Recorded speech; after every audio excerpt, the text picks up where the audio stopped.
Well, hello. Thanks for watching my video. My name is Jim Royal. I'm a very huge Beatles and Elvis Presley fan. If you haven't already, please subscribe at the bottom. There'll be many more videos to come. Today, though, I'm going to be reviewing a classic solo Beatle album. This comes from Paul McCartney. It is called Press to Play. It was originally released back in August of 1986. I've been wanting to do this review for a long time. One of the reasons is I think this is a very forgotten and misunderstood record. This is one of Paul's poorest selling albums. In fact, up to the date of this release, it was his poorest selling album. It yielded no top 20 singles. There were about 4 that were released off of this, some that were from the United States market and some that were for the United Kingdom. The best he was able to do was a song called Press, which went up to the charts of 21 Billboard here in the States, and then number 25 in the United Kingdom.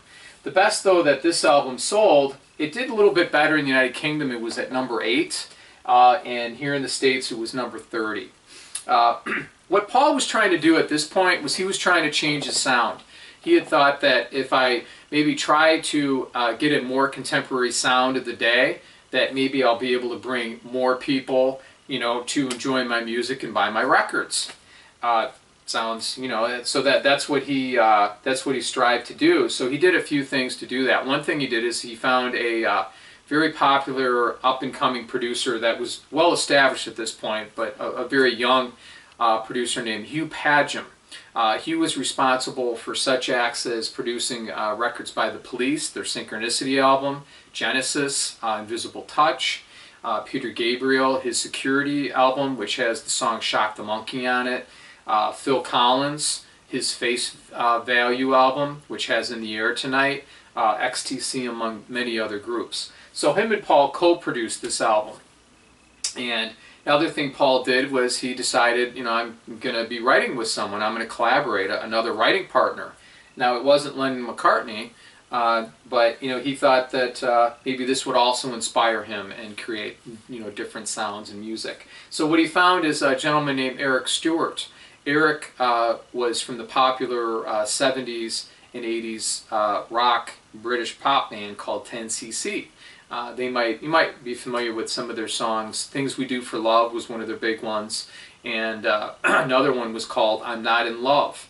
I'm Not in Love, if you've watched the Guardians of the Galaxy movie, the first one, it's on that soundtrack, so give that one a chance. I know when I first heard that song, when it came out in the 70s, I was just a kid. I thought either it was Paul McCartney or the Beatles. I was confused. Great song, though. So, he had someone similar in style to him, but also a creative force someone to bounce ideas off of.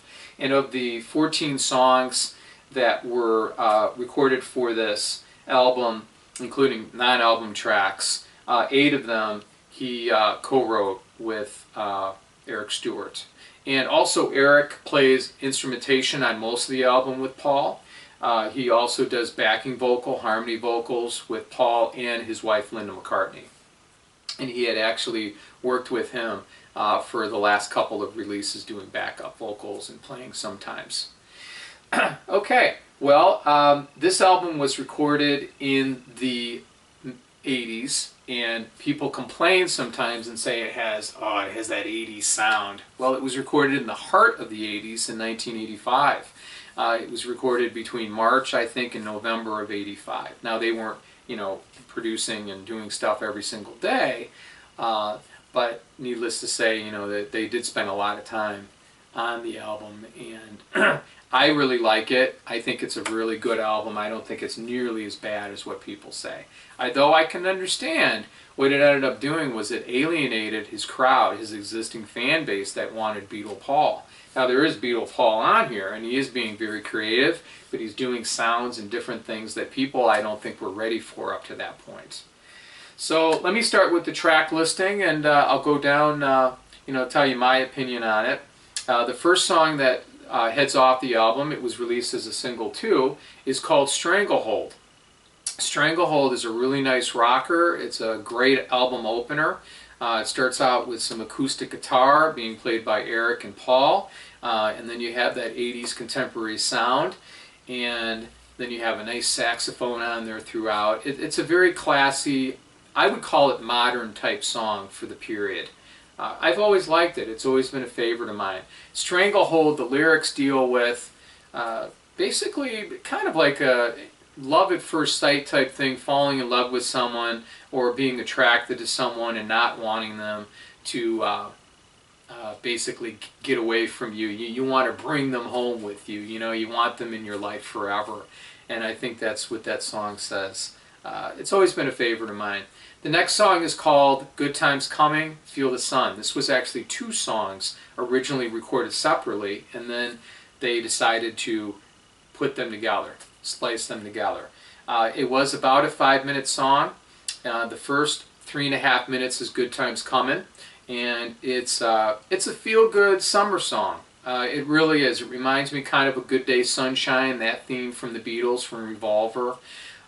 It talks about, in the lyrics about a summer, long ago. He's looking back at something that, fond memories. And you hear these wave sound effects, almost like he's at the ocean. And you hear them, some voices, him, I think probably Linda and maybe Eric, singing good times coming in. And they keep repeating that, and you hear the waves. And I almost visualize they're like in their swimming suits and they're running down the beach, running right into the water, ready to have a good time. Well, after Good Times Coming, then it goes into Feel the Sun. And Feel the Sun is similar in nature. I think it does very well that they did this. Now, the only thing I will say, Feel the Sun was originally 3.5 minutes long, and it was cut down to 1.5. I've had the opportunity, fortunately, to hear the full version of Feel the Sun, and I like it a lot. I wish it would have been on a non-album track or a B-side or 12-inch, but I think that the substance of it, what it was trying to say, I think that that's just enough, and by molding them together, I think you have a nice song with the theme that he was searching for, and I think it works. The next song is called Talk More Talk. This is one of the duds on the album, unfortunately, I have to say. What I will go on, I'll just take a stop here just for a second. This is a classic example of what people are saying. This song is overproduced and overmixed. Okay? It works in Paul's favor, and it also works against him. There's a lot on this album that, I guess I'll give you an example. When the Beatles and George Martin, their producer, were creating music, what they would do is they would come upon something like maybe a Moog synthesizer or a sitar, and they would feature it on a song or two, and it wouldn't be they wouldn't just overdo it. Okay, they would have a little track, maybe you hear a little bit sitar on there. Okay, that sounds good. They wouldn't overdo it. Well, with this, they're overdoing all of the latest technology and gadgetry, instruments, anything that is happening, the recording techniques. They're throwing everything in. It's like you're throwing everything in the mix, including the kitchen sink. And sometimes it works on this album, and sometimes it doesn't. In this case, in my opinion, it's okay. But I think it's a very long song that really doesn't say too much. Talk More Talk is the title, and Paul basically looking at the lyrics, it's just saying just that. Talk more talk. All some people do is they just talk more talk. They have nothing to say. It's gibberish. They're really not saying much of any substance or value. There are some English voices throughout this that are giving some examples of that, and I personally think that it would have been better on a B-side. It's not one of my favorite. It never was. All right, next song on here is called Footprints. I love the song Footprints, and it is, I think it best represents what they were trying to do with this album. You listen to this with some headphones, and you hear all these other things that you didn't hear if you didn't listen to it. And I love it. I think it's just a marvelous song. It's very mellow, McCartney at his best. There was a song later called Distractions that would be recorded for the next studio album, Flowers in the Dirt, that's similar in nature to this, but this is the first one. It deals with lyrics about winter, but I think of it as just a warm type song, and I've always enjoyed it. It's just, it's laid back, McCartney at his best. All right, after this is a song called Only Love Remains. Only Love Remains is, if you wanted classic Beatle Paul, you got him on this song. Okay, this is just a very nice love song. Paul knows how to, put out the ballads. He does here. It is similar in nature to a song called "Through Our Love" from Pipes of Peace. But the theme of this is two people that are together. He's basically saying that, we might lose our looks, we might lose, we might not make the money that, we did when we're older, we might be on a fixed income, whatever it is. But after all is said and done, we'll always have each other, and our love will remain forever. And I think it's just a nice song, very simple, but that's the message I get from it. When Paul was talking about trying to broaden his audience, and obviously part of that is trying to bring younger, the younger generation in there. I don't think too many teenagers were thinking about in their older age being with somebody. I mean, I don't know. I just don't think that it related to them. But I've always enjoyed it. You've got nice keyboard, nice piano ballad on there. It does have the modern production, but it's not as pronounced. You have nice, orchestration with it, and I think it comes off beautifully. It was a single. It didn't really fare too well, unfortunately. The next song after that is my favorite, and that song is called Press. I'm going to show you this. This is the 45 that I ran out and bought. That's the cover. And that's the back side. I'll show you this real quick. You got the classic Capitol on there. It's Not True was the B-side. That's an okay song. It's an okay B-side. But Press, I loved it. I remember watching the video. It had heavy MTV video airplay. And what the video was, it was Paul McCartney at London subway. We would call it a subway. They would call it the tube there, which is what it is. And it's everybody's getting ready to go to work in the morning, the 9-to-5ers, and there's Paul McCartney, and he's lip syncing with them. He's having a good time. He's singing the song. People are giving him gifts. People are kissing him. A girl's kissing him on the cheek at one point. And it's a feel-good song. It's a fun song. I really like it. It's my favorite song on this album, and I think it's one of his best songs. One of my favorite songs from this period. I've always loved it. I couldn't wait. Like I said, I bought the 45, and then later I bought... Actually, this is the cassette here that I bought. When it came out, I bought that one and played that. Press, the song deals with... you're like, well, what is he talking about? Press to play? Press the machine? No, it's dealing with intimacy. If you want to be more intimate with me, he basically is saying, if you want me to touch you, tell me to press. Tell me to touch you. If you want to get intimate, just tell me. That's what it's dealing with. There is a line in there called "Oklahoma was never like this," and he's explained what that was. Sometimes when he's writing songs, the words go with the flow, and he's like, all right, I like that. And then maybe he says, maybe it doesn't really make sense to somebody, but musically at the beginning it did, so I'll have to change it. He decided to keep it the same way. It's like "Hey Jude," the Beatles song. He had a line in there, "The movement you need is on your shoulders." The movement you need is on your shoulder. And John Lennon looked at that and he says, John, I'm thinking of taking that out. Well, John said, no, I think you should keep it. It's good. I know exactly what you mean. Press is it's a fun song. There's a fun video on YouTube if you get a chance. I think he's lip syncing or recording the song in the studio, and it's just a lot of fun. It's just him and he's having a good time. All right, after that is a song called "Pretty Little Head." "Pretty Little Head" is one of these songs that is overproduced. There are a few of them on here, like "Talk More Talk," but I think this one works. Okay, it's interesting to listen to. It's a lot of fun. I love it, and it's growing on me more and more now than it did then. And in preparation for this review, I've been listening to this quite a bit because I was originally going to give this a little more negative review than I am now, but after repeated listenings, I've definitely become more fond of it. Pretty Little Head, the lyric matters. The subject is basically saying to a pretty woman, don't worry your pretty little head. Things are going to be okay. Not much lyrically of the song. It's interesting. I think it works just because I think it's just, I like the backing, the noises, and I like some of the other things. But as far as what he's trying to say, it doesn't really say too much. But it is a fun one on there. Move Over Busker is the next song. Now, when I was a kid, I didn't know what a busker was. I was like, what's a busker? Move over busker? Move over buster? Move over busker. A busker is a street performer, okay? A street performer, like a juggler, a singer. Maybe you're at the airport, for example, and somebody is there playing the violin, and they've got a little tip jar there or a hat for tips. That's what a busker is.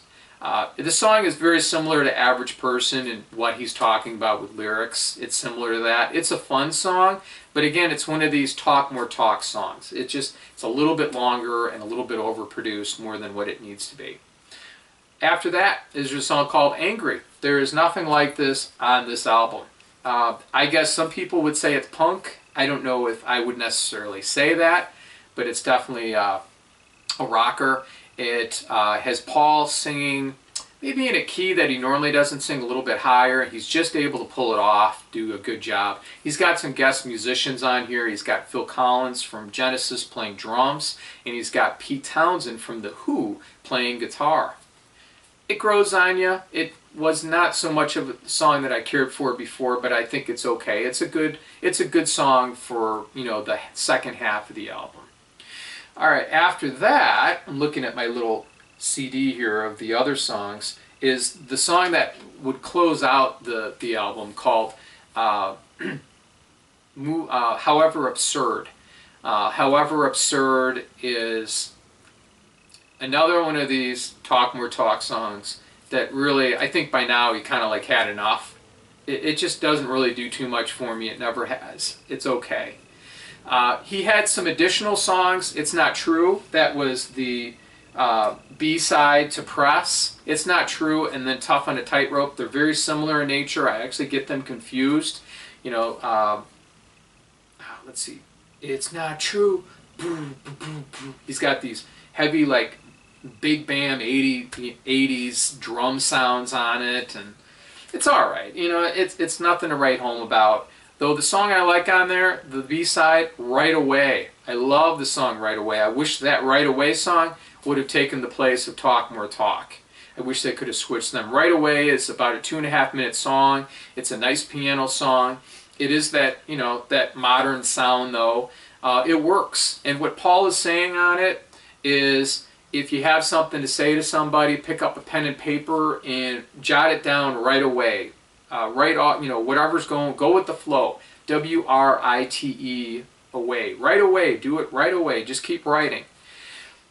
The other song that was interesting, there was a 12-inch right here with Hang Glide on there. This is for Press. There's a song Hang Glide. It's an instrumental, very futuristic sounding. I like it. I think it's just a fun song. I think it's good. It's best being, on a 12-inch or a B-side. I don't think it really would have fit with this album. But I wanted to show you on the rest of this, he has these charts for all of the songs on the album, and I think this is the best way to see it. Let me make sure that you can see it. So it shows like a picture graph. This is what Paul did of where everything is. And one thing that did work from these sessions was a song called Spies Like Us. Spies Like Us was a song that was recorded. Phil Ramone, the Billy Joel producer, and Hugh Padgham and McCartney produced this one. And this was for the motion picture for Spies Like Us from 1985. So it was released a little bit before. It was a #5 hit song here in the States with Dan Aykroyd and Chevy Chase from Saturday Night Live. And it had that futuristic sound, but it worked. And it was very successful. Now, if I was to rate this album 1 to 10, 10 being the best, I'd have to give it a 7. So I want to thank you very much for watching my video. I know it's a little bit longer than normal, but I had a lot to put in there. So you have a nice day. Thank you.